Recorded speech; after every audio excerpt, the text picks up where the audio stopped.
Alors, moi, je les ai réunis, honnêtement, il y a des bribes chez Jacob Böhm, il y a des bribes chez Paracels. Honnêtement, je ne sais pas où sont mes sources à ce niveau-là, mais à un moment donné, ça m'a apparu clairement que c'était ces trois aspects de la Lune ou du Soleil ou de la Terre noire, la Terre blanche, la Terre rouge, ou le Soleil noir, le Soleil blanc, le Soleil rouge, ou la Lune, pareil. Et ça m'a apparu fondamental, d'autant plus que ces six aspects, donc les trois principes alchimiques et les trois matrices, correspondent exactement au Bereshit, qui est le premier mot de la Genèse. Je l'appelle la Genèse archétypale. C'est elle qui va pulser la Genèse, on va dire, officielle, où pendant 6 jours, là encore, il va y avoir une séparation entre la lumière et la ténèbre. Or, pour faire une séparation lumière-ténèbre, il faut disposer de quelque chose. Ces Elohim, comment ont-ils fait pour séparer la lumière de la ténèbre? En fait, ils ont disposé d'un feu. Si on allume une bougie, on verra que le feu est à la lumière est à l'extérieur de la flamme et l'intérieur est ténébreux. Les deux sont sacrés s'ils sont ensemble. S'ils ne sont pas ensemble, eh bien ça va faire deux mensonges, ça va faire la lumière parfaite, c'est-à-dire figée, c'est-à-dire morte, la tradition va appeler ça Lucifer, d'un côté, et de l'autre côté, nous aurons l'aspect arimanien ou l'aspect satanique, cette ténèbre froide et cette lumière froide. Et on se débat là-dedans jusqu'au moment où l'être sombre dans une vie. Il arrive qu'à un moment donné, au-delà de la lumière, au-delà de la ténèbre, il y a quelque chose qui ne joue pas. Il a l'idée non plus de les mettre à la verticale, c'est-à-dire la terre en bas et le ciel en haut, mais de mettre cette terre et ce ciel, cette terre et cette terre, à l'horizontale, comme deux montagnes, et à un moment donné, il ne fait plus le passage entre ces deux montagnes par des subterfuges, des rituels, des mantras, des hélicoptères, etc. Mais il va le faire par une chaotisation. Il sombre au fond de la vallée. Et là, il touche des archétypes.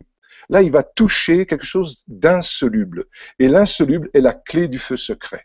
C'est-à-dire que c'est par nos insolubles qu'on va pourvoir notre materia prima, qui est en manque de sel. On va aller chercher un sel double, un sel secret, composé d'un sel terrestre, Lilith, un sel céleste, Ève, et la réunion des deux, la Sophia.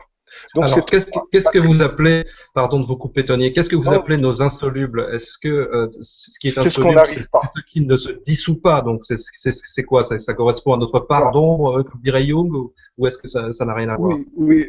Ces insolubles, eh bien, ce sont des manifestations d'une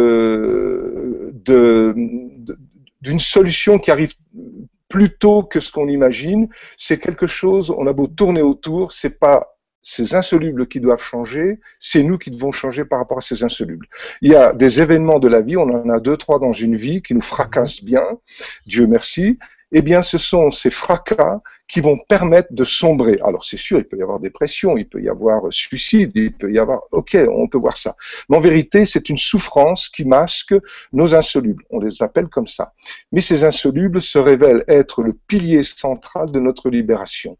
Donc, ils se manifestent sous forme d'expérience où je n'y arrive pas. C'est l'expérience du sphinx qui est posé dans la stérilité du désert et qui n'y arrive plus, il n'en peut plus, et il est la tête humaine, un corps animal, c'est ce que nous sommes, et la réunion de ces deux aspects, le corps animal c'est la ténèbre, le corps, la tête c'est la lumière, orientée plutôt vers le haut, eh bien, mais ces deux sont deux cul-de-sac. L'ici-bas, l'au-delà, matérialité, spiritualité, ce sont deux cul-de-sac. À un moment donné, l'être a l'idée de lâcher parce qu'il n'y arrive plus. Il ne se suicide pas, il se respecte, il respecte son corps, car son corps est beau, et là on va retrouver l'idée du corbeau, où il va falloir couper la tête du corbeau.